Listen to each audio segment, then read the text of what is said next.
et j'entendais poum, poum. C'est des bruits sourds quand ils tapent. Et on était plusieurs rangées contre un mur. Et à un moment donné, j'étais mouillée. Je m'aperçois que c'est le sang de ma copine qui était à côté de moi. Bonjour à tous et à toutes, et bienvenue dans cette toute première édition de la nouvelle émission Astoria. Comme son nom l'indique, nous allons discuter dans cette émission de vous, de vos parcours, de vos histoires. Nous allons au fil de l'émission retracer la vie d'une personnalité insulaire, ordinaire ou hors du commun. Vous pouvez retrouver cette émission sur notre site à tout moment et également gratuitement sur Spotify en podcast. Alors pour ce premier épisode, nous avons le plaisir et l'honneur d'être en compagnie d'une invitée d'honneur, Isaline Choury. Isaline, bonjour. Bonjour à vous.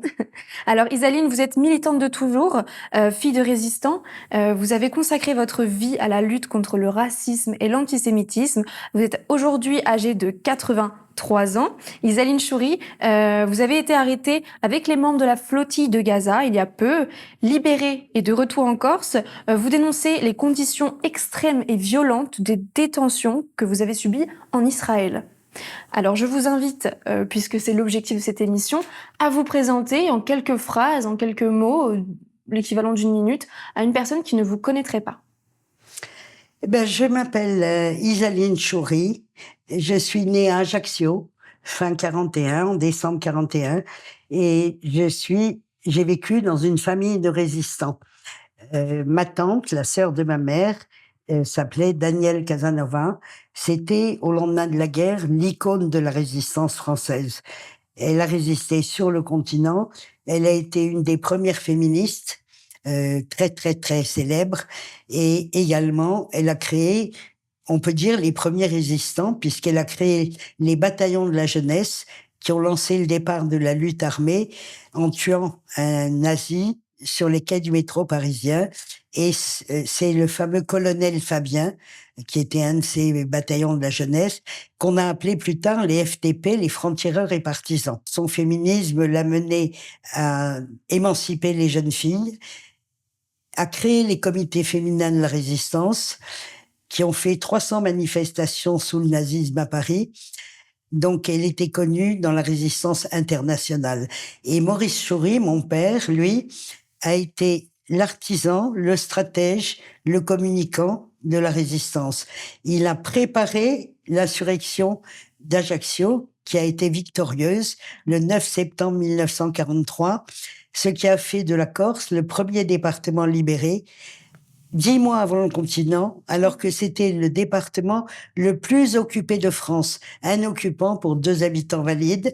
Et cette libération s'est faite avec les seuls patriotes. L'armée n'est arrivée qu'après le 9 septembre. Alors on va revenir sur tout ça. On reviendra également sur qui est exactement Maurice Choury, un personnage vraiment important pour l'histoire, notamment de la Corse. Votre tante est considérée comme une héroïne aussi. Mais tout d'abord, je voulais savoir qu'est-ce que ça fait de vivre dans une famille de résistants, de vivre dans une famille avec une idéologie aussi forte. Comment était votre enfance? C'est terrible. Je peux vous dire que c'est terrible. Et j'ai traîné jusqu'à l'âge de 34 ans un complexe de culpabilité. Je ne savais pas d'où ça venait.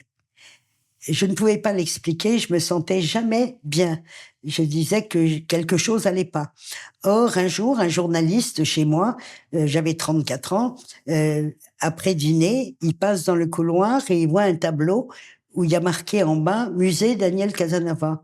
Il me dit « Ah, musée Daniel Casanova, où t'as eu ça? Comment ça se fait ?» Je dis « Ben, c'est dans ma famille, c'est ma tante. » Et là, il a fait ah, « Comment t'as fait ?» Alors, je comprenais pas ce qu'il voulait dire. Comment t'as fait en mettant les mains sur sa bouche, les yeux exorbités? Vous étiez jeune? J'avais 34 ans, moi. Ah oui, d'accord. Non, mais toute ma vie, je me sentais toujours coupable. Ok. Et là, comment t'as fait? Il m'a ouvert l'esprit. J'ai dit, voilà, c'est ça. C'est le mythe du héros, le culte du héros. 2 héros dans une famille, surtout Daniel Casanova. On peut pas être à la hauteur. Donc, inconsciemment, je me sentais jamais. J'étais hantée par des valeurs de ma tante, donc j'essayais de les égaler, mais on peut jamais être à la hauteur. Donc ça me complexait. Et toute petite, c'est encore pire, parce que toute petite, on comprend pas. Il y avait des séminaires géants à la Mutualité française. Ils déroulaient 2 draps blancs Et en géant, il y avait Jeanne d'Arc à gauche, Daniel Casanova, celle qui croyait au ciel, celle qui n'y croyait pas. D'abord, je comprenais pas ça, pourquoi elle était avec Jeanne d'Arc, puisqu'elle n'était pas croyante, nous on n'était pas baptisés. Il y a des choses que je comprenais pas, et j'étais impressionnée de voir ma grand-mère et ma mère aux tribunes, et puis toutes les petites filles qui avaient des belles robes blanches et qui chantaient au mois de mai Revue Daniel. Vous savez, c'est impressionnant pour une toute petite fille. Bien sûr. Donc là, c'est lourd. Donc vous voyiez des choses et vous les compreniez partiellement, mais vous n'étiez vraiment pas conscient du combat qu'il menait, au final. Alors, il faut vous dire que on n'a jamais joué aux cow-boys et aux Indiens, on n'a jamais joué aux gendarmes et aux voleurs, on jouait aux nazis et aux résistants. Mais on savait pas vraiment ce que c'était. Mais il y avait la torture, le mot torture, on connaissait, c'était des chatouilles. Oui. Donc, c'est un drôle de monde dans lequel on a vécu. Et il y avait énormément de personnalités qui venaient chez nous. Alors, en Corse et à Paris. À Paris, c'est les grands intellectuels, les poètes, les peintres. Tout ça, c'est le monde de l'après-résistance.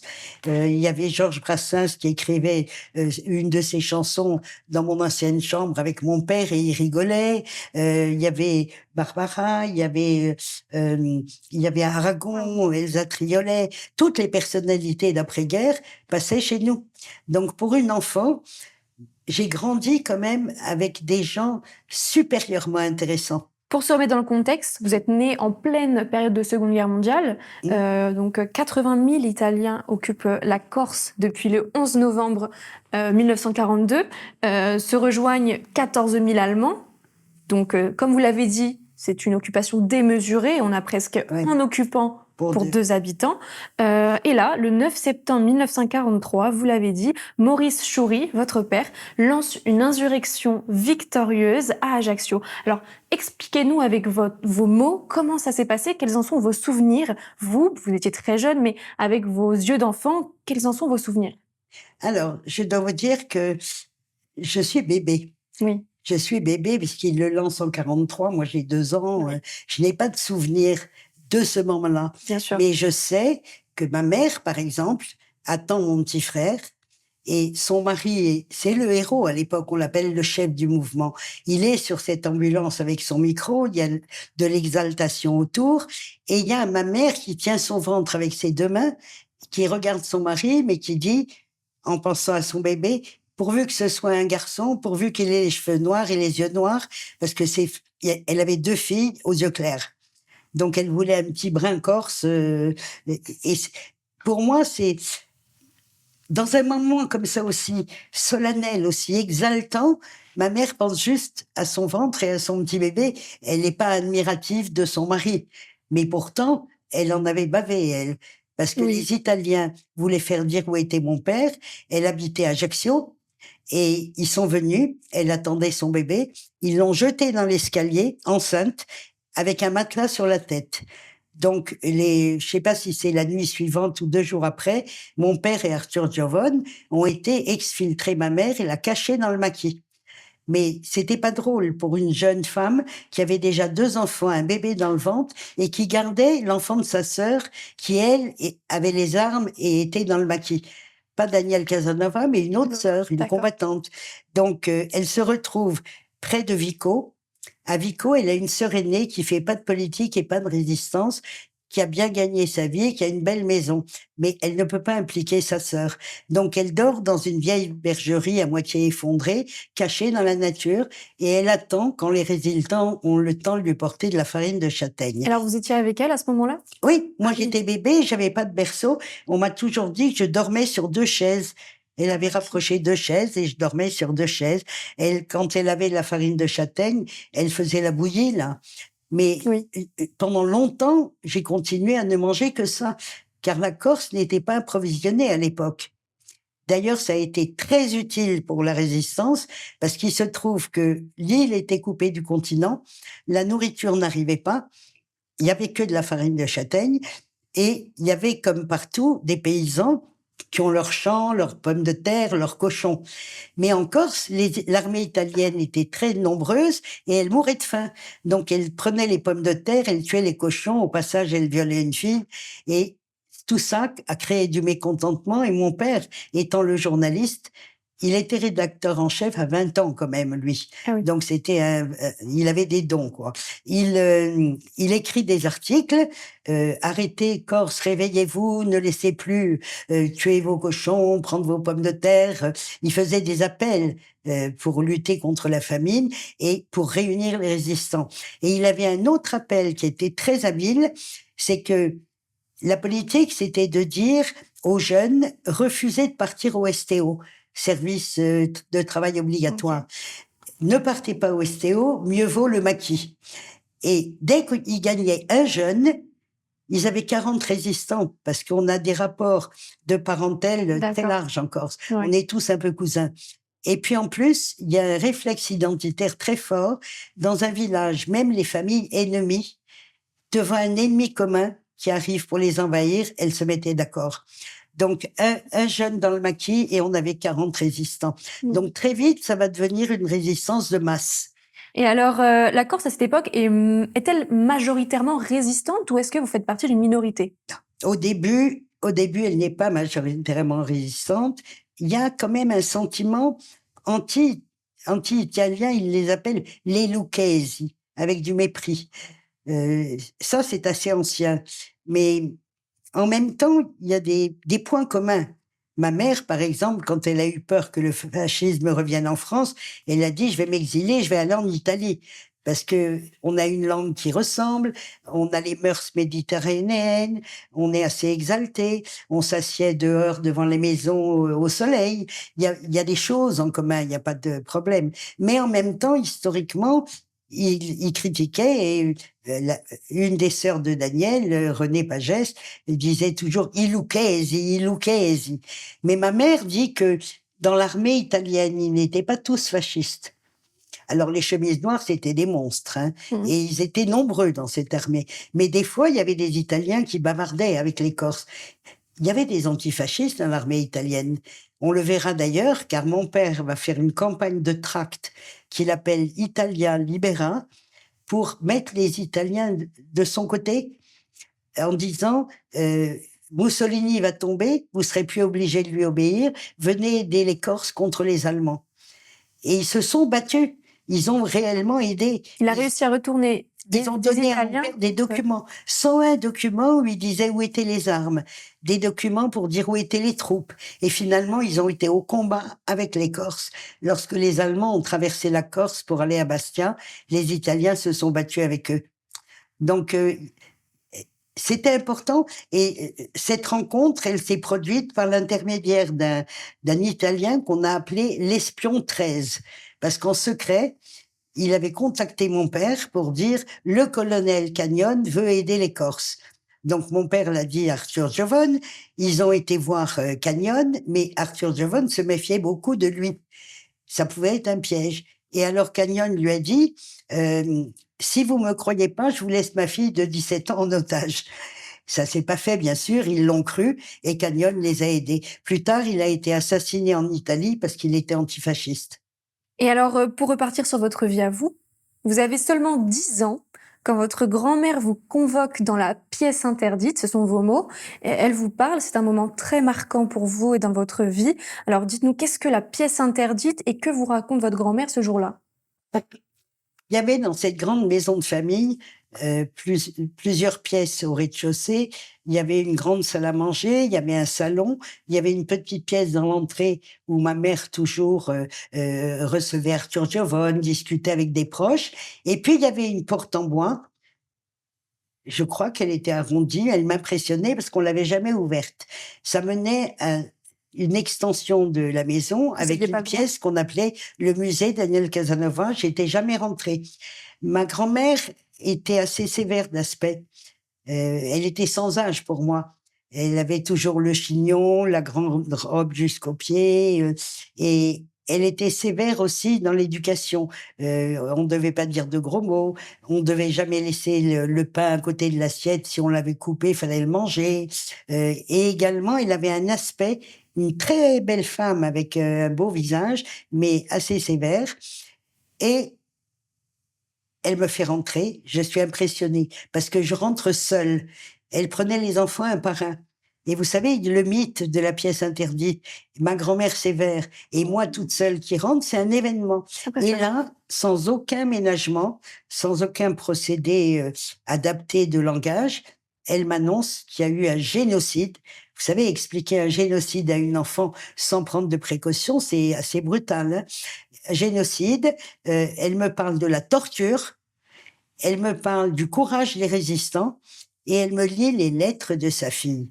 Alors c'est un monument, les lettres de sa fille. Je peux vous en dire 2 ou 3 là, quelques extraits, hein. Quand elle écrit des lettres à sa mère quand elle est prisonnière et elle sait ce qui l'attend. Ou elle va être une otage fusillée, ou elle va finir en camp de concentration. Elle le sait. Mais ces lettres sont d'un courage inouï. Et les lire à une enfant, ça m'a impressionnée, hein. Alors je n'ai que quelques petits extraits, c'est si je n'ai plus au-dessus de ma tête mon beau soleil corse, je suis calme et solide. Plus tard, la souffrance n'attriste pas, elle donne des ailes. Ou, à l'heure actuelle, c'est une fierté que d'être emprisonné. Euh, et puis sa dernière lettre, par exemple, elle sait qu'elle part en camp, et là elle dit, demain, 5 heures, lever, fouille, départ en Allemagne. Nous sommes 231 femmes, des jeunes, des vieilles, des malades et même des infirmes. Le courage de toutes est admirable. Notre belle Marseillaise a retenti plus d'une fois. Nous ne vivons que pour la lutte. Les temps que nous vivons sont grandioses. Je vous dis au revoir. N'ayez jamais le cœur serré en pensant en moi. Je suis heureuse de cette joie que donne la haute conscience de n'avoir jamais failli et de sentir dans mes veines un sang impétueux et jeune. Notre belle France sera libre, notre idéal triomphera. La phrase est très longue, mais pour une petite fille, ça m'a marqué à vie. Et toutes ces phrases que disait ma grand-mère avec sa voix qui chevrotait d'émotion, parce que ça faisait pas tellement longtemps qu'elle avait perdu sa fille, hein. C'était 10 ans avant. Oui. Donc elle avait encore ça dans sa chair, quoi. Et ça m'a vraiment marqué. Je suis sortie, je sais pas, je titubais comme une petite fille saoule, quoi. Et personne ne m'attendait à la sortie. Et pour toujours, ça a inscrit des valeurs en moi. Et les premières valeurs dont j'ai eu conscience, c'est défendre des droits humains. C'est l'humanité. Mais moi, j'ai tout de suite transcrit, mon premier mot est devenu l'amour. Mon premier mot, c'était l'amour. Si l'amour était premier, ça veut dire qu'il était suivi de justice pour tout le monde et la défense de tous les droits humains.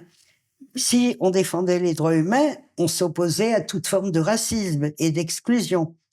S'il y avait la justice, il fallait qu'elle soit sociale, il fallait qu'il y ait solidarité, fraternité. Donc tout ça, c'est les mots qui ont envahi ma tête. Et dans le racisme, en premier, j'ai lutté contre l'antisémitisme.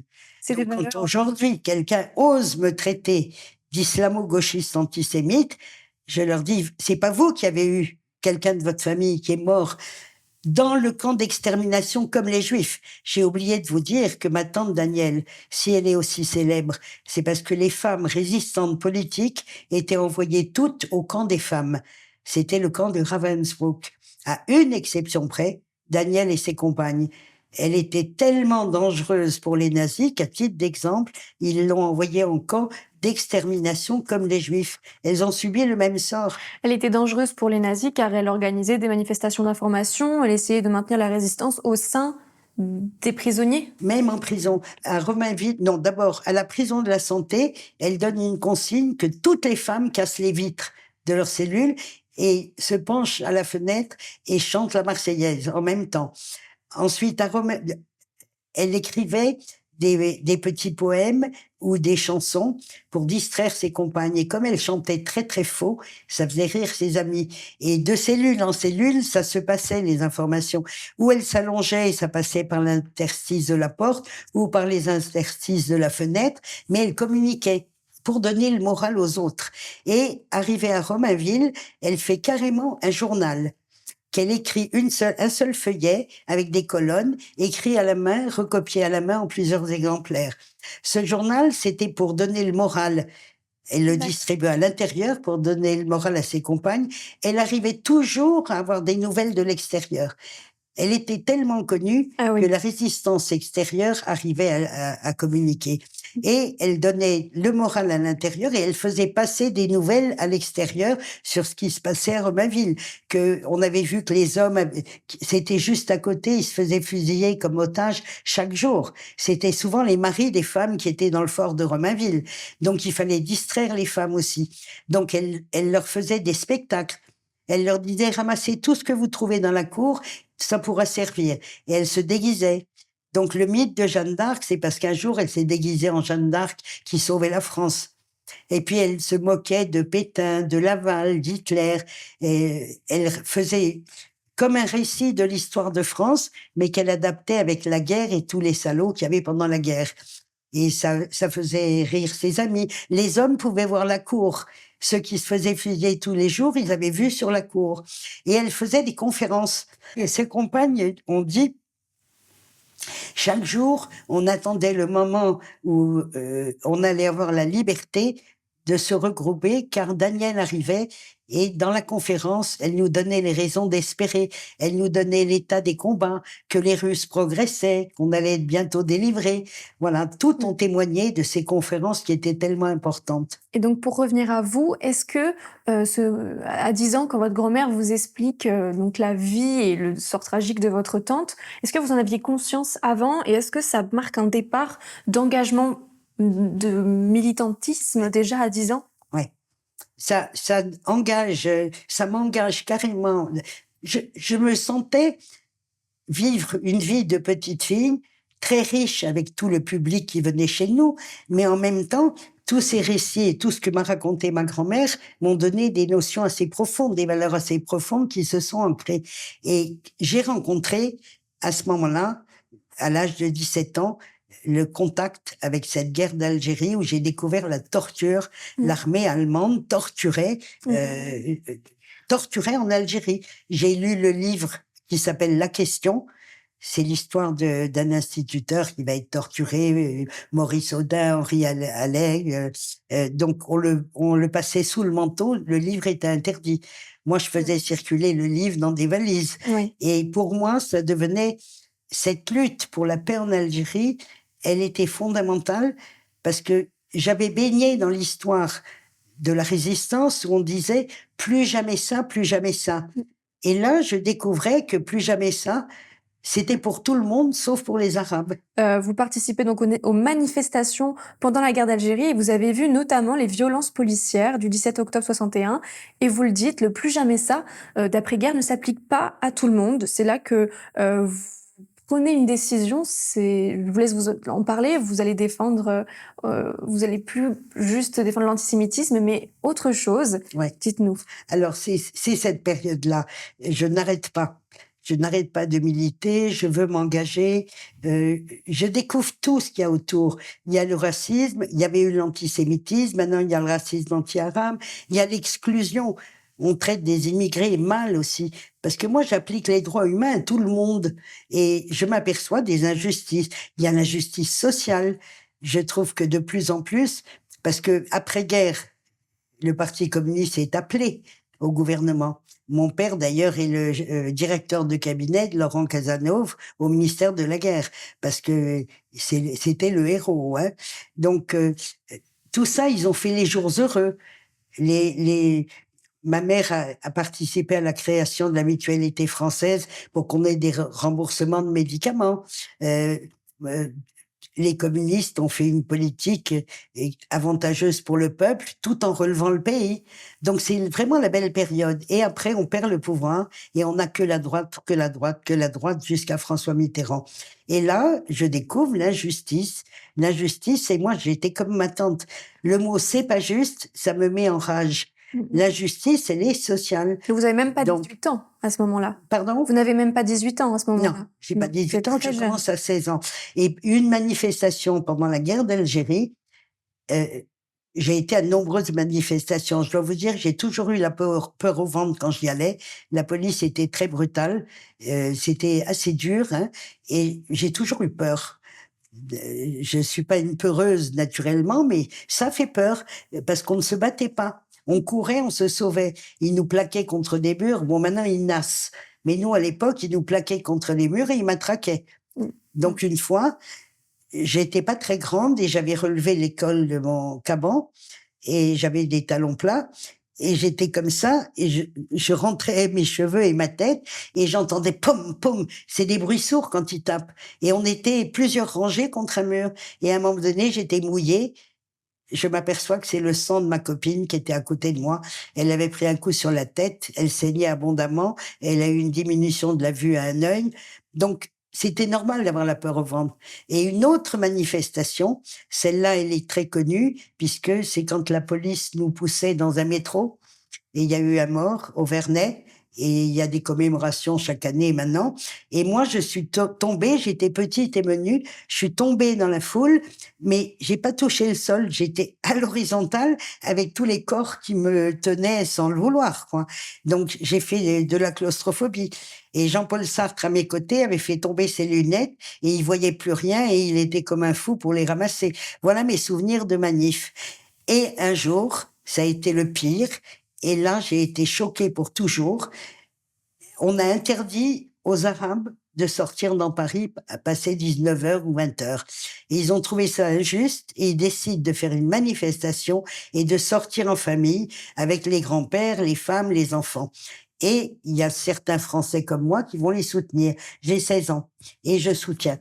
Et je suis dans la manifestation. Et je me fais arrêter par la police.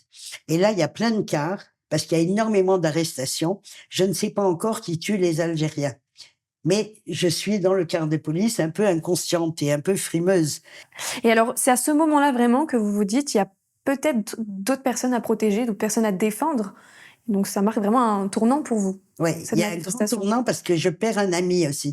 On avait un très bon ami algérien qu'on n'a jamais revu depuis cette nuit-là. Donc lui, il a dû faire partie de tous ces morts. Ah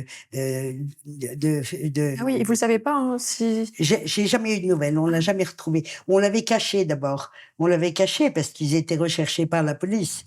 J'avais beaucoup d'amis algériens mais je continue à lutter contre l'antisémitisme, attention, parce que pour moi, l'antisémitisme est permanent et latent. Vous luttez contre toutes les discriminations Tout ce qui est discrimination, défendre les migrants, lutter contre le fascisme, parce que je comprends que année après année, fin 83 surtout, je vous en parlerai quand je parlerai de ma période de travail à la présidence, fin 83, je vois monter le fascisme. Ben justement, vous avez eu plusieurs postes à haute responsabilité. Je vais pas tout épiloguer parce que c'est vrai qu'il y en a eu beaucoup. Vous avez fait partie de l'équipe de campagne présidentielle de François Mitterrand.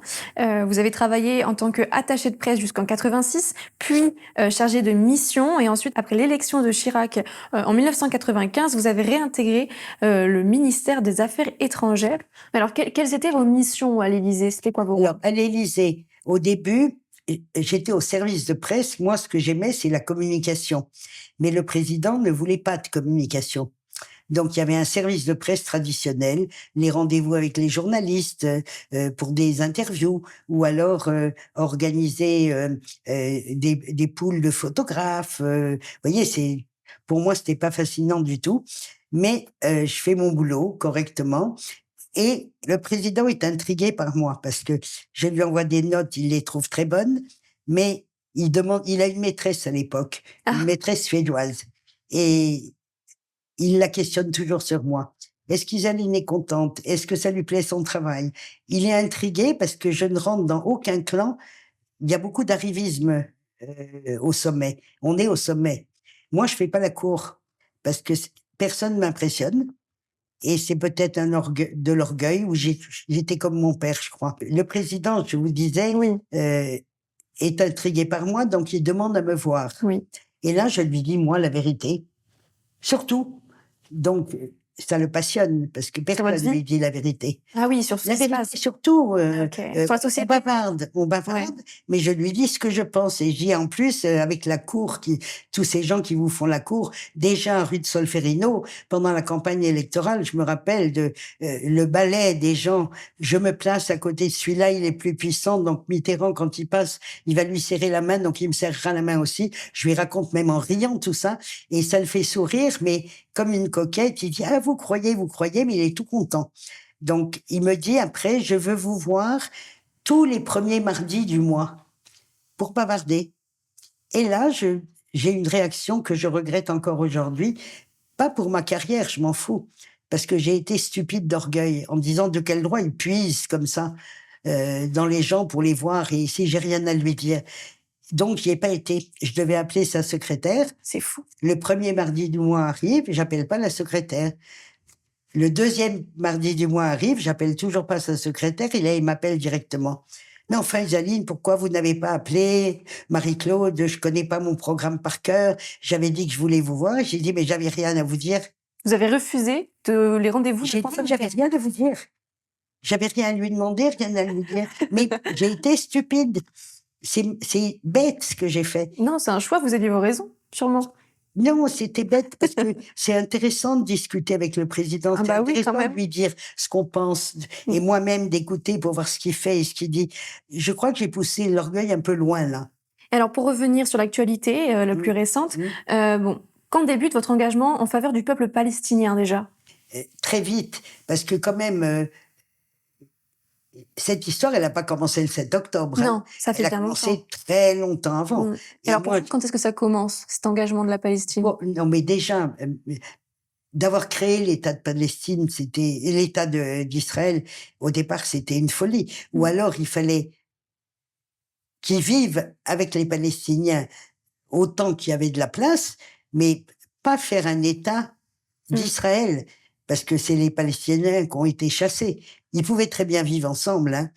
Or ça, c'est les Occidentaux, avec leur esprit de colonialiste, qui ont fabriqué ce colonialisme en Israël, en disant c'est la démocratie du Proche-Orient. C'est complètement faux.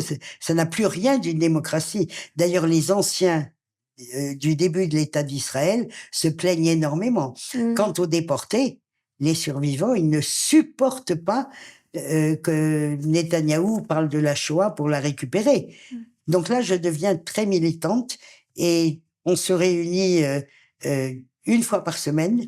Là, quand je suis revenue de mon expérience assez douloureuse et fatigante, j'ai pas loupé le rassemblement, j'y ai été immédiatement. Et mon frère me disait, viens te reposer à Piane quelque temps. Je dis non, c'est pas le moment de me reposer. J'y ai été là-bas, j'ai vu, et je dois témoigner. On va en parler justement parce que le 30 septembre 2025, vous allez embarquer avec plusieurs militants à bord de la flottille pour briser le blocus à Gaza.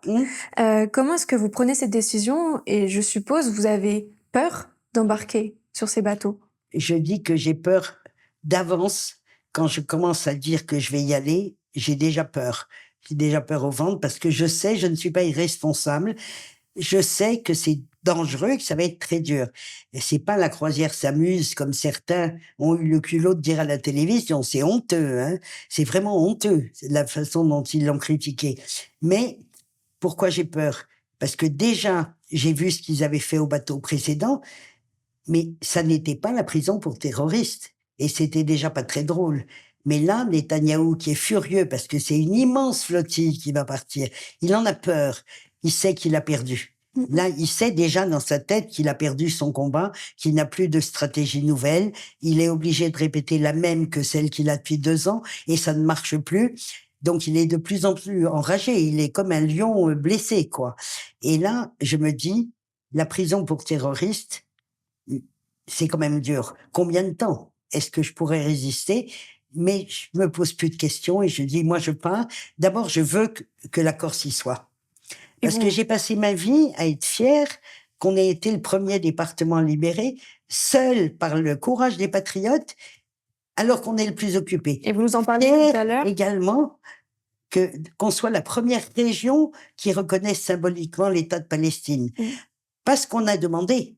Notre collectif avait envoyé une lettre aux sénateurs, aux députés, à Gilles Siméon et à Nanette Maupertuis, en disant, voilà, les raisons pour lesquelles il faut reconnaître l'État de Palestine. Et ils l'ont fait. Donc, j'en suis fière. Mais je voulais que la Corse soit dans la flottille. Et sur le bateau, d'ailleurs. Sur le bateau. Vous insistez sur le fait que le drapeau corse doit... Ouais. Alors, j'ai réussi. J'ai amené le drapeau corse sur le Conscience. D'abord, on a un autre bateau prévu. Il est à Ajaccio. Et ce bateau-là, ça devait être un bateau uniquement corse. On voulait un bateau corse qui passe dans la flottille. Et des gens avaient acheté des petits bateaux en Corse et ils devaient partir en Italie pour faire un départ d'Italie. Mais on leur a demandé de partir de Corse et qu'on allait faire la même flottille.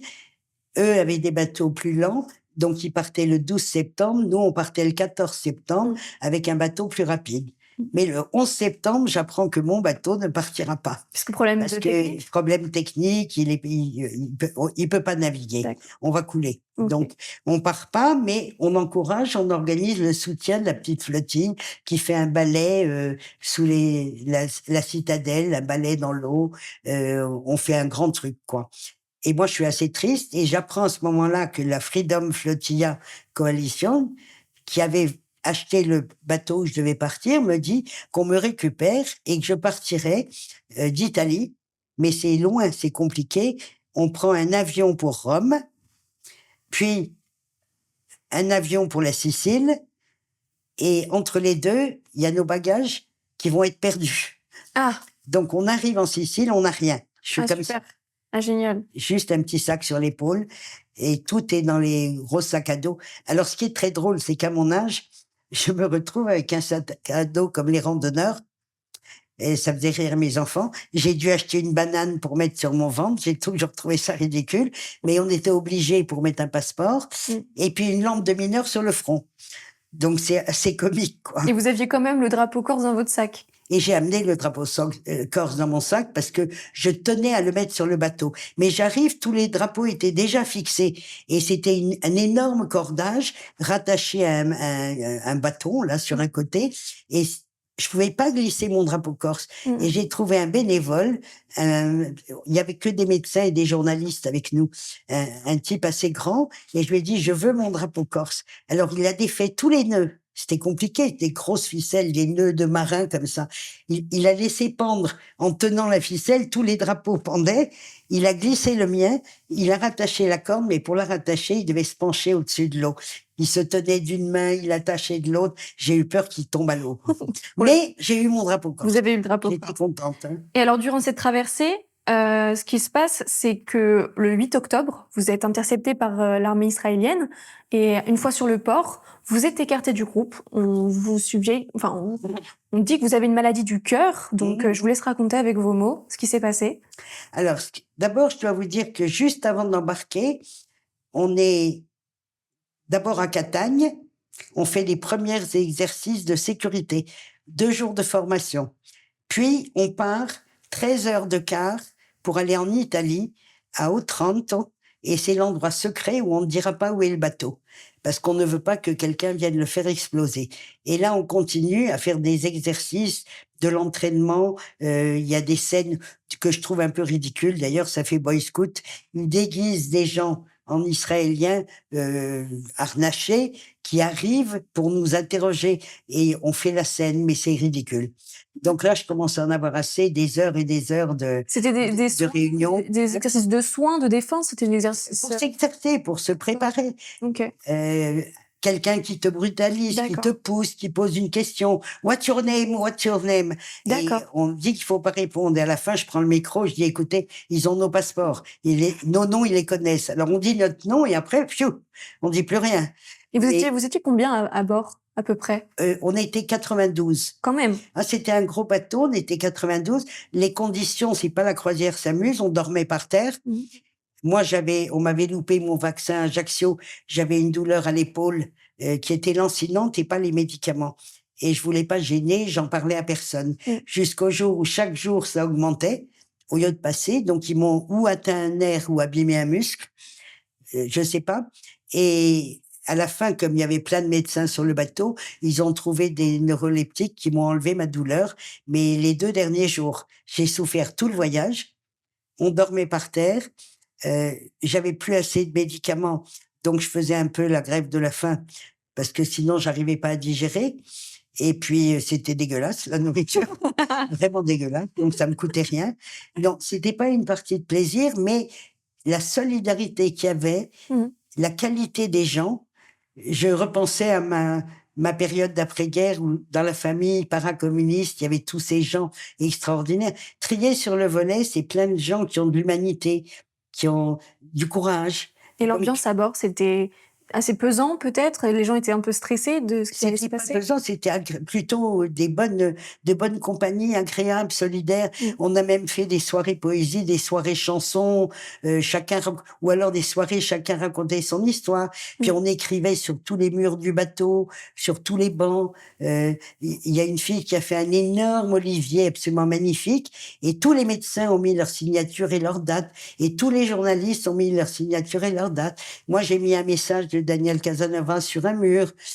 Voilà l'ambiance du bateau, et on a eu du mauvais temps qu'une journée. Sinon, c'était calme, et on avait hâte de retrouver la petite flottille. Et quand on les a retrouvés, on s'est arrêté pour qu'ils nous rattrapent, parce qu'on allait trop vite.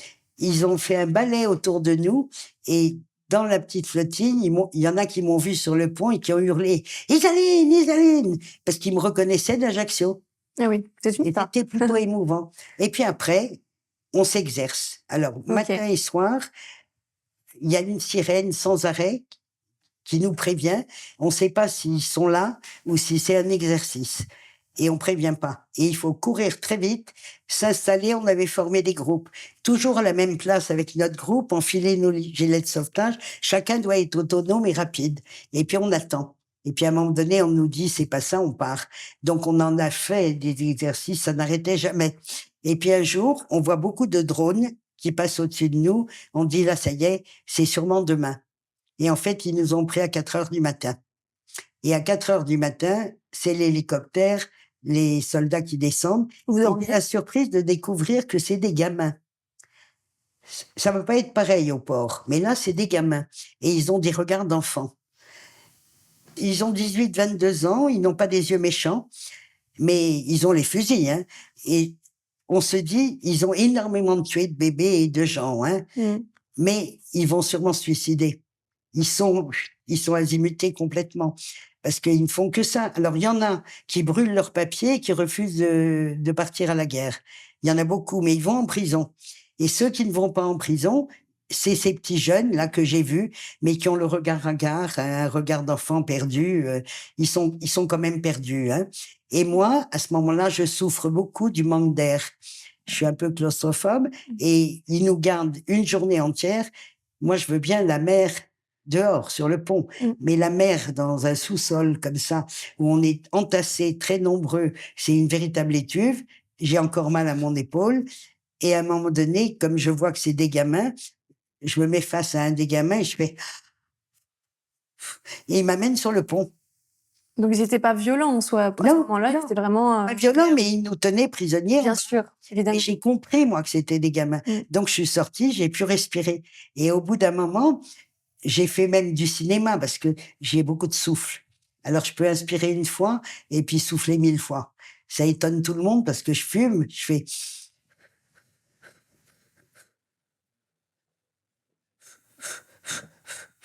lui, il a peur, il comprend pas pourquoi j'arrête pas.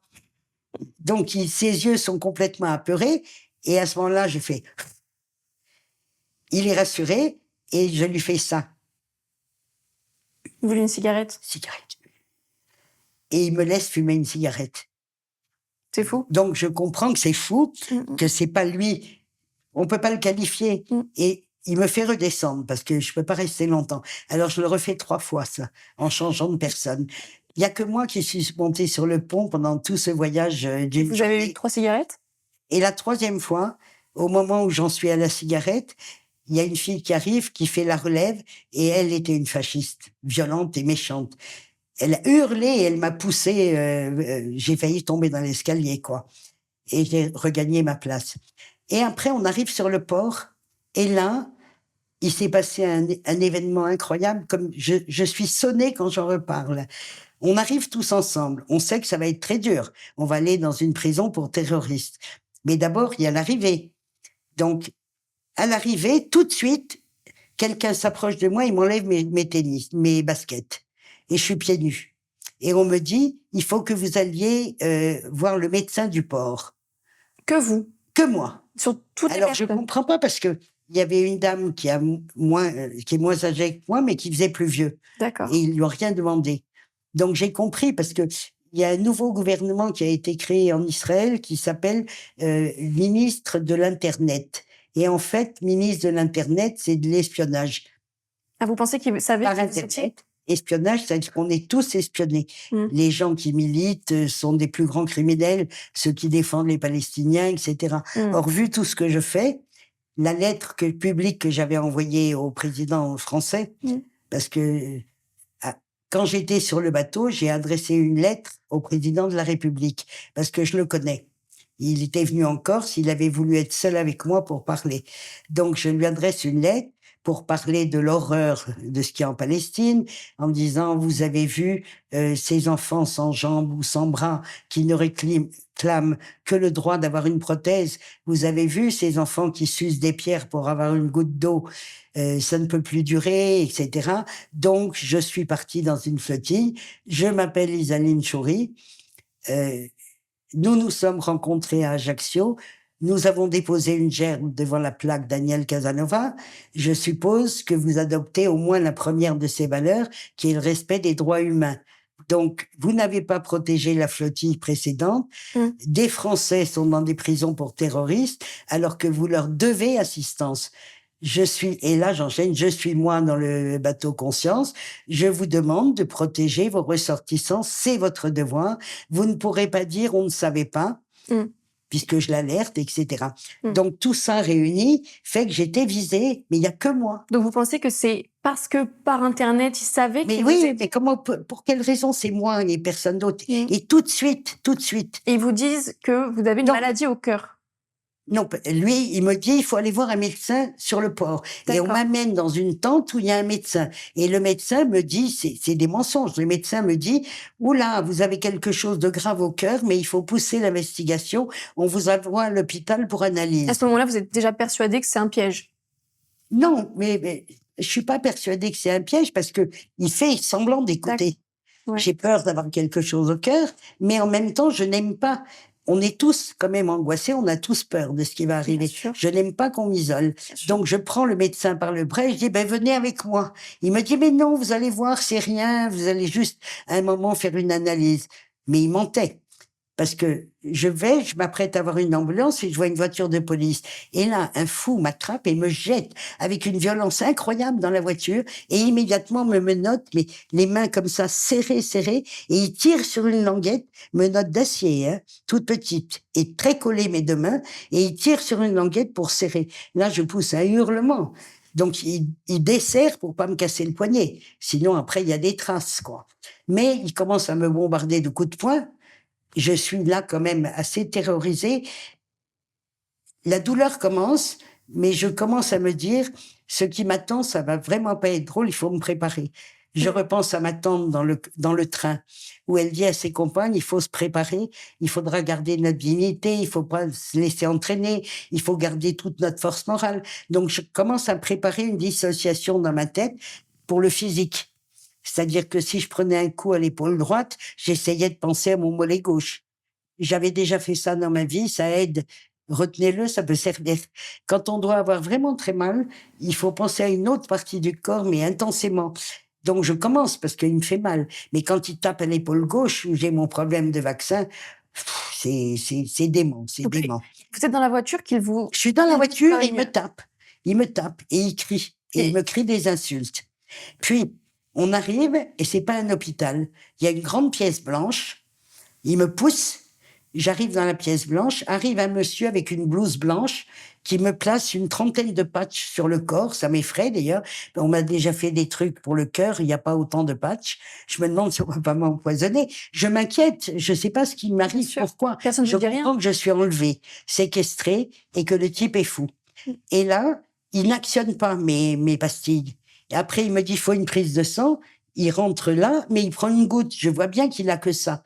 Et puis, il s'en va et on le revoit jamais, le médecin. Vous n'avez pas vos téléphones? Et l'autre, donc, c'était un faux médecin, un faux piège, une fausse salle. Et l'autre commence, alors, il regarde sur son téléphone les traductions en français. Alors, c'est, sale pute. Grossier. Il saute comme un cabri autour de moi, en tournant autour de moi, en poussant des cris.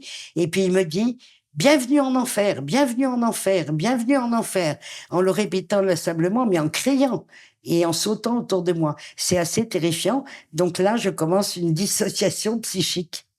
Il faut que j'échappe. Je ferme les yeux pour pas le voir et je me concentre, je me récite les lettres de ma tante et je me dis en permanence, ça va être dur, je vais tenir le coup, je suis forte et il faut que je pense que si j'ai fait ça, c'est pour les Palestiniens parce que c'est bien pire ce qu'ils subissent. Et tout ça me concentre et j'ouvre pas les yeux. Là, il devient fou et il se jette sur moi en hurlant et avec des flashs, je sais pas avec quoi il me faisait ces flashs dans la figure. Open your eyes, open your eyes. Et puis après, il recommence. Bienvenue en enfer. C'était open your eyes, bienvenue en enfer, sale pute. Les trois trucs qu'il répétait inlassablement. Et là, la seule chose que j'arrive pas à dominer, c'est la peur de disparition. Le reste, je réussis pas trop mal mon coup. Mais la sensation de disparition, quand j'étais jeune et que je militais pas mal, j'avais découvert aussi les mères de mai d'Amérique latine qui manifestent encore aujourd'hui. Hein. Ça peut durer 100 ans, elles manifesteront toujours. Leurs enfants ont disparu et on n'a jamais su où ils étaient. Ils passent dans des caves, on les interroge et on ne sait plus jamais. J'ai dit, ma fille sera jamais, je vais pas revenir et personne ne saura où je suis. Tous mes copains sont sur le port, là. Moi, j'ai pas vu de consul, j'ai pas vu d'avocat, j'ai pas de chaussures. On Et m'a enlevé, vous je aviez vais pas, disparaître. vous aviez pas de téléphone ou de GPS sur vous? Mais j'avais rien. Non. On les a jetés dans l'eau. On avait instruction de jeter nos téléphones dans l'eau, sinon les Israéliens pouvaient prendre tous nos contacts et tout notre travail de téléphone. Donc j'avais eu la prudence de tout mettre sur iCloud. J'ai jeté mon téléphone. On avait dit, dès qu'on voit les hélicoptères ou les bateaux arriver, on jette nos téléphones. On les a gardés jusqu'au dernier moment. Donc rien, je pouvais pas appeler au secours. Et j'ai eu, le médecin a noté d'ailleurs, choc post-traumatique, syndrome de disparition. J'ai pensé que j'allais disparaître, quoi. Et là, il me ramène au port, j'ai toujours les menottes. Et je vois mes derniers camarades en train de marcher. Ils sont un peu décomposés parce qu'ils ont passé 2 heures à genoux, tête baissée, et s'ils baissaient pas assez la tête, il fallait que le front touche le sol, on les poussait, et le sol était brûlant. Mais aucun n'a été... Si, il y en a un qui a eu une côte cassée, parce que de temps en temps, il y en a qui donnaient quelques coups de poing. Et à certains, ils ont dit la même phrase, bienvenue en enfer. Et Et alors, des consignes. Mais ils avaient vu contact avec un avocat, et ils n'avaient pas les vrais poignets en fer. d'accord. Voilà la différence. Et vous, dans cette pièce-là, combien de temps est-ce que vous restez avec J'ai passé peut-être 20 minutes d'aller, une demi-heure dans la pièce et 20 minutes retour. Ça fait un sacré temps de torture. Hein. Et puis donc, il vous frappe durant ce moment-là dans la pièce blanche ou Pardon? est-ce qu'il vous frappe aussi dans ce Il moment? donne des coups de poing. Ah ouais, ok. Et est-ce que il vous libère à un moment donné? Pour quelle raison? Comment ça se Ben parce qu'il me ramène. Sans explication? J'ai été là pour vengeance, torture, pour qu'ils nous montrent qu'ils font ce qu'ils veulent, Vous étiez un qu'ils ont exemple. tous les droits, et puis c'est tout. Et puis après j'arrive et on m'enlève les menottes parce que je vais voir la juge qui me demande qu'est-ce que je faisais dans ce bateau et je réponds de l'humanitaire, voilà. Point. Et est-ce que vous voulez rentrer? Or on avait dit que sur 92, il y en a 60 qui devaient rentrer et 20 qui restaient parce qu'on n'avait pas assez d'avocats. Donc le conseil était de rentrer pour que les avocats puissent travailler pour ceux qui restent et également de rentrer pour témoigner. Mmh. Et en témoignant pour aider ceux qui restaient. D'accord. Et les Israéliens voulaient qu'on parte parce que ils n'ont pas des prisons à tire-larigot. On était 140 en tout. Hein. Alors, et il y avait d'autres flottilles qui risquaient d'arriver. Donc, ils tiennent pas le coup. On était entassés dans les pièces. Hein. Il n'y avait pas assez de lits. Donc, ils avaient hâte qu'on parte. Donc vous étiez dans des cellules entassées Oui. et vous ouais. dormiez dans On des... dormait par terre. Alors certains dormaient par terre, d'autres on avait des lits en fer et des matelas très plats, mais surtout sordides de crasse et de saleté, qui sentaient une odeur épouvantable. Et il y en a qui les mettaient par terre pour dormir, il y en a qui voulaient dormir sans matelas. Les toilettes étaient immondes et il n'y avait pas de papier hygiénique. Bien, l'eau coulait rouge et ils nous donnaient pas de bouteille d'eau. Ils nous donnaient pas de médicaments pour ceux qui étaient malades et on demandait le médecin, pas question de voir un médecin. Non, c'est la prison pour terroristes et surtout, ils nous faisaient des trucs de désorientation. Je suis encore désorientée aujourd'hui.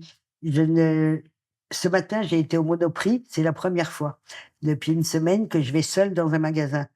Je ne pouvais pas faire on m'accompagnait, j'ai été chez Spar, j'ai fait une crise d'angoisse dans le magasin, de désorientation parce qu'ils nous disaient: «Mettez-vous en file», alors en uniforme, avec un bracelet, un numéro au poignet. C'est comme, pendant la guerre, hein, les numéros au poignet. Sauf qu'au lieu de le graver, il était sur un ruban et on faisait l'appel avec le numéro et puis après on devait être en file dans la cour. Ils étaient derrière nous et ils faisaient: «Go!» comme ça. Alors on avançait, puis ils criaient si on n'était pas en ligne. On avançait, mais à peine on avait fait 3 pas, ils hurlaient, nous engueulant parce qu'on s'était trompés et ils faisaient: «Go!» et ils montraient un autre chemin et ils restaient toujours derrière nous. Et ça Et vous dès qu'on commençait, ils criaient comme si on s'était trompés et ils nous faisaient tourner dans la cour comme ça pour nous désorienter. Après ça, on a demandé à voir le consul a demandé à nous voir, le consul de France. Il est arrivé, il a vu la députée, écologique, LFI, et il a dit: «Je reviens vous voir, je vous verrai une par une». Il devait nous voir tous. D'accord. Et en fait, on a attendu, plus d'une heure et demie. Non, avant qu'il arrive, on a attendu 1 heure et demie dans la cage, parce que c'était des immenses cages rectangulaires avec du barbelé, dont certains barbelés étaient bas. On avait peur, on s'était assis par terre, mais on s'éloignait parce qu'on risquait de s'accrocher les bras. En plein soleil, sans eau toujours, et quand le consul est arrivé, il a vu la députée et on l'a vu revenir, il n'a pas pu rentrer. Les Israéliens le chassaient, il n'a pas eu le droit de venir nous parler. Alors, une personne du consulat est venue rentrer dans notre cage, nous donner un biscuit chacun protéiné et une petite bouteille d'eau. Ah oui. Et c'est la seule aide qu'on a eue. On est reparti dans nos cellules. Alors, combien de temps est-ce que vous faites en prison? Quand est-ce que vous êtes libéré et grâce à qui? Alors, on est libérés puisqu'on a signé un papier qu'on voulait rentrer chez nous. D'accord. Mais avant, je voulais pas signer parce que la flottille d'avant, il y avait marqué qu'on voulait rentrer chez nous, mais qu'on avait été arrêtés dans les eaux territoriales, D'accord. ce qui était un mensonge. Donc j'ai dit: «S'il y a ça, moi je signe pas. Je veux bien faire 2 jours de plus». Mais la phrase avait pas été mise parce que les Israéliens voulaient se débarrasser de nous, hein. Mmh. Donc on part, mais on part dans des mauvaises conditions. On se retrouve dans une voiture de police, un petit car où à l'arrière, il y a une barrière et il y a que des petits trous pour voir et on est entassés et on va faire des heures de voyage comme ça jusqu'à Istanbul et ils nous Mais coupent la clim. C'est du sadisme parce que je vois pas à quoi ça on part, ils nous libèrent, pourquoi ils nous coupent la clim? Et on commence à suffoquer et je pense surtout à quelques amis qui se trouvent parce qu'il y a plus assez de place. C'est quasiment une cage, hein, on est serrés les uns contre les autres et sans clim et il y a 2 petites cabines à l'avant où il y a une place seulement dans chacune et il y a même pas les petits trous et je vois qu'il rentre 2 femmes là-dedans. Je dis: «Heureusement que c'est pas moi, là, je partais dans les pommes, je suis claustrophobe». oui. Et là, on commence à suer, à se sentir mal et mes amis disent: «Isaline, refais ta petite comédie». Alors je fais semblant de partir dans les pommes et que j'ai besoin d'air. Ils regardent par les petits trous et je joue bien la comédie, donc ils remettent la clim. Et mes copains me disent: «Te relève pas trop vite» parce qu'ils sont en train d'espionner pour voir si c'était vrai. Parce que eux, est-ce qu'ils vont avoir des problèmes si jamais il arrive quelque chose à un... Faut pas qu'on meure quand même. Qu'est-ce qu'il arriverait? Faut pas qu'on meure. Je Ouais. crois qu'ils s'en foutent un peu, mais enfin.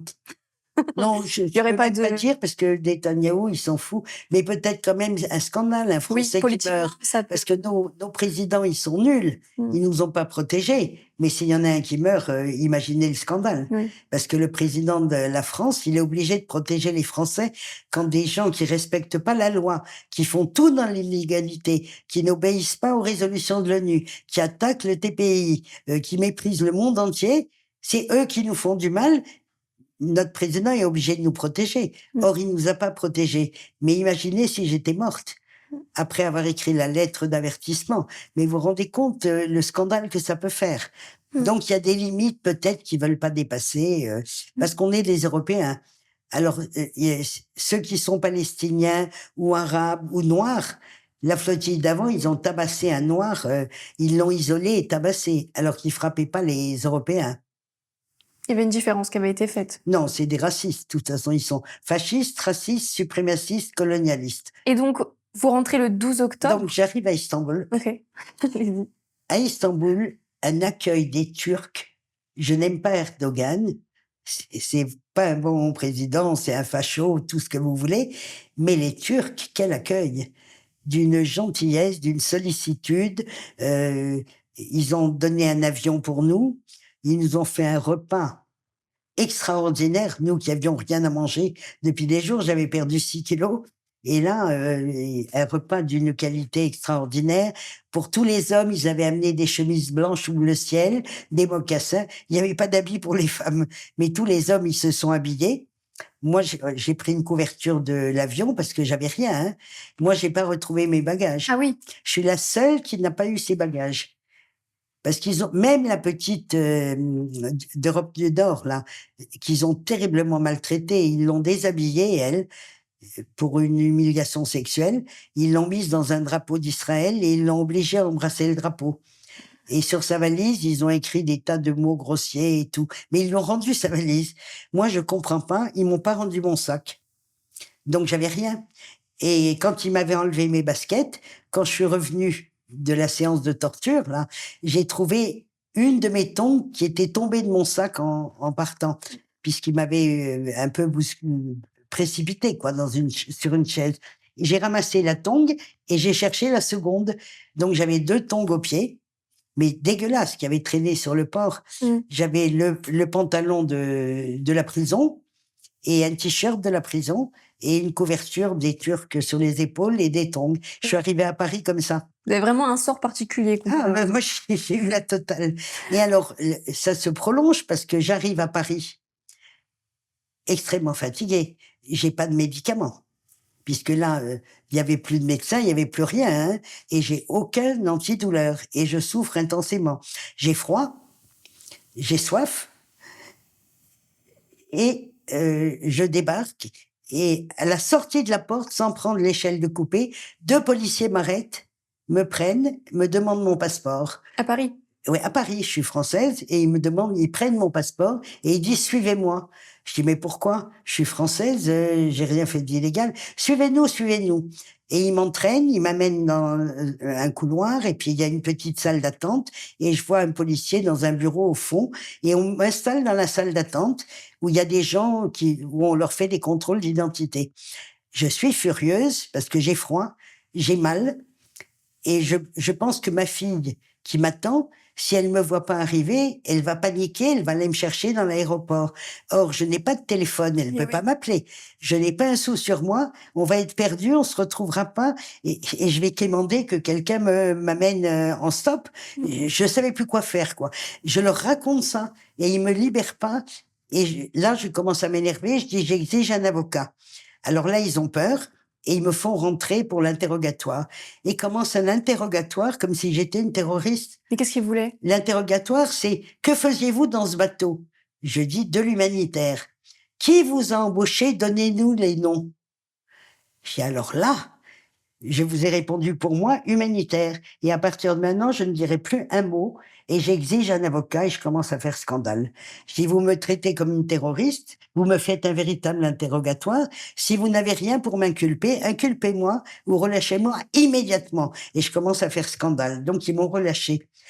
Et qu'est-ce qui se passe? J'arrive et il n'y avait pas juste ma fille. Il y avait ma fille, mon gendre, le mari de ma petite fille et mes arrière-petites-filles et surtout une foule démente, un comité d'accueil géant. J'avais pas prévu, j'avais rien dit moi. Mais le comité d'accueil était énorme, il y avait des pancartes, des drapeaux, tout le monde hurlait. Et en fait, ils avaient essayé de le disperser et ils me retenaient pour que j'aille pas parler, parce qu'il y avait des journalistes et tout. Alors déjà, à Istanbul, la femme du consul me pistait en permanence pour que je parle pas à la presse. Elle disait, vous êtes 7 Français, j'arrive pas à vous réunir tous. Il faut rester dans le petit salon, rester sur ce fauteuil pendant que je vais chercher les autres. Et en fait, dès que je me levais, elle courait derrière jusqu'à ce qu'il n'y ait plus de journalistes. Il restait une agence de presse, c'est tout. Je suis sortie fumer une cigarette, j'ai donné mon interview. Elle voulait m'empêcher de parler. À cause de ma lettre au président, à cause du fait qu'on n'a pas été protégé, elle savait que j'attaque le gouvernement français. Et là, les flics m'attendent. Alors je dis, être traité de terroriste par mon pays quand je reviens fatigué, malade, où j'ai été torturé par des terroristes qui sont dans l'illégalité, et moi, tout ce que j'ai fait est légal, rien n'est illégal. Donc, à ce moment-là, j'ai le contact avec mon avocat. Non, d'abord, ma fille m'achète un téléphone, m'achète un pantalon, une paire de chaussures et, et un gilet. Parce qu'il faisait un froid de canard. Et j'étais en tongs et pieds nus. Mais alors, je suppose que, bon, vous retrouvez vos proches, vous vous posez, mais en fait, une fois arrivé chez vous, quand vous êtes un peu plus dans le calme, le retour doit être vraiment brutal. C'est très brutal, alors, qu'il fallait éviter. L'avocat a demandé que je fasse mes 2 visites médicales de post-traumatique. Parce qu'en fait, j'ai été traumatisée, vous vous en doutez quand même. Hein. On n'échappe pas, quelle que soit la force qu'on ait, on n'échappe pas à ça. Donc, une visite médicale pour le physique et une visite psychologie et psychanalyste pour le mental. Et là, les certificats que j'ai, ça vous effraierait. Demande de radio des cervicales. Il a constaté des douleurs ici. Les 2 épaules, radio des 2 épaules, plus de pression, je peux pas ouvrir une bouteille de coca avec ma main. Hier, j'ai pas pu couper une crevette parce que je peux pas appuyer mes doigts sur la fourchette. Et ça me fait des élancements encore dans le bras parce qu'il a tapé là où j'avais eu le vaccin loupé. Donc ça a aggravé la situation. Je sais pas, j'ai une liste de médicaments comme ça. Mais les derniers, il m'a dit de pas les prendre. C'est parce que si je m'arrête d'être active, je vais avoir un post-traumatique où je risque anxiété et dépression. Alors d'avance, il a mis les médicaments, mais moi je prendrai pas ça. Je me connais, je sais que je vais gérer et je ne ferai jamais de dépression. Je commande mon cerveau. Je suis pas folle. Mais j'ai un volume de parole, vous avez vu, qui est extrêmement volubile. Et ça, c'est traumatique. D'accord. J'ai des fois la langue qui se colle au palais. C'est traumatique. Donc, j'ai des pastilles spéciales. J'ai des neuroleptiques pour mes douleurs. Et ça ne fait que 2 jours que j'ai pas la douleur violente. Est-ce que ça va vers le mieux pour vous? Ça va aller de mieux en mieux, mais il m'a mis, je savais même pas que ça existait ce mot, 30 jours d'ITT. Ah oui. C'est 30 jours d'incapacité, je crois que ça veut dire. À travailler. Pour les gens qui travaillent. Ouais. Mais il paraît que c'est le sommet, qu'on peut pas avoir plus. Ah ouais. Et il a vraiment noté des tas de choses. C'est très long. Vous êtes à la retraite, donc... Moi, je suis à la retraite. Oui. Non, mais c'est à cause des dommages que j'ai subis. Oui. Et il dit que c'est grave, quoi. Vous êtes obligé de rester là. J'ai pas pris un petit coup de poing, quoi. J'ai été tabassé, quoi. Tabassé et après au niveau psychologique et à un moment donné, dans l'interrogatoire du médecin, j'ai craqué, j'ai pleuré, quoi. Donc il a senti que j'avais vraiment un traumatisme assez important. Et la psychologue, pareil. Donc ça sert à l'avocat. L'avocat, il attaque les Israéliens pour m'avoir torturé, enlevé et torturé. D'abord, enlevé sur le bateau, c'est illégal. On était en eau internationale. Enlevé, après séquestré sur le port, c'est un piège sordide. Et torturé, il attaque. Ensuite, il attaque le président de la République pour ne pas m'avoir protégé, puisque j'avais envoyé une lettre en disant « Vous savez qu'on va aller en prison pour terrorisme, je demande protection, etc. » Et il demande une enquête pour savoir qui a donné l'ordre aux policiers de m'arrêter en arrivant à Paris. Isaline Choury, merci énormément d'avoir été en notre compagnie. Merci de nous avoir accueillis. Merci pour toute votre histoire, tout ce que vous avez fait, tout ce que vous continuez de faire. Je vous remercie même personnellement pour ce moment que vous nous accordez. Sachez que vous pouvez retrouver cette émission sur notre site internet, ainsi qu'en podcast sur Spotify. Et moi, je vous dis à très vite dans un autre épisode de Ashtoria.